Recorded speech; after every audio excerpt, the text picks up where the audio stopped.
சந்திரா, நம்ம வாழ்க்கையில விளையாடின உன் அக்காக்காரி இன்னும் கொஞ்ச நேரத்துல இருந்த தடம் தெரியாம காணாம போக போறா.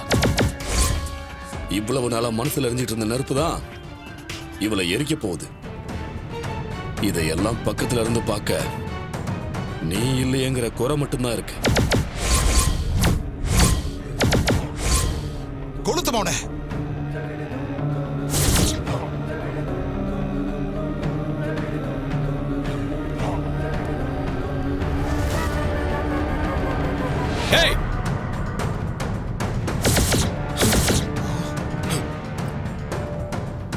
சித்தப்பா வாங்க, ஓடிடலாம்.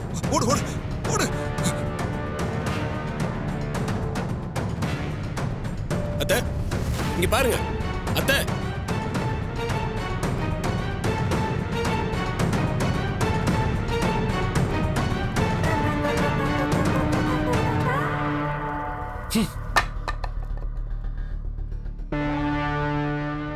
மோனே, இவன் பாரு இங்க வந்தா.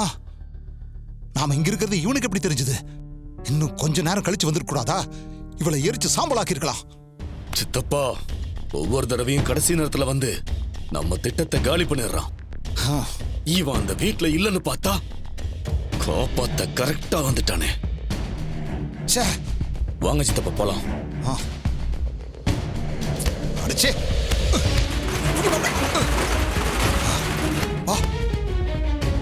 மாமா, போலீஸ் எதுவும் வந்த மாதிரி தெரியல மாமா. என்னம்மா போலீஸுக்கு ஃபோன் பண்ண சொன்னா யாரையுமே காணுமேம்மா. வந்துருவாங்கப்பா, இன்னும் கொஞ்ச நேரத்துல இங்க இருப்பாங்க. ஐயோ, அவங்க எப்போ வந்து எப்போ அவளை கண்டுபிடிக்கிறது? ஆமா ரேவதி, அம்மாவை காணோன்னு ஒவ்வொரு நிமிஷமும் பதட்டமாவே இருக்கு. கோவில்ல வர நல்ல நேரம் போயிட்டே இருக்கு. சீக்கிரம் முதல் மரியாதையை ஏத்துக்கணும்னு சொல்றாங்க. அக்கா, நீ ரொம்ப பதட்டப்படாத. கண்டிப்பா கொஞ்ச நேரத்துல வந்துருவாங்க. ஒரு நிமிஷம்.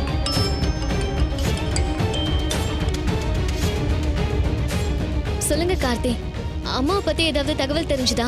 கண்டுபிடிச்சிட்டீங்களா? உங்க அம்மாவை கண்டுபிடிச்சாச்சுங்க. அப்படியா?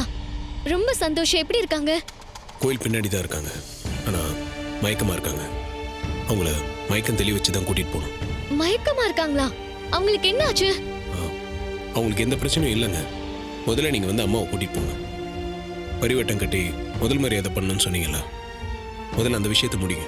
சரிங்க சார், நான் இப்பவே வரேன். சரி, எங்க உங்க ட்ரெஸ் எல்லாம் ஈரமா இருக்கு. நீங்க மாத்தி தான் கூட்டிட்டு போகணும். சரி.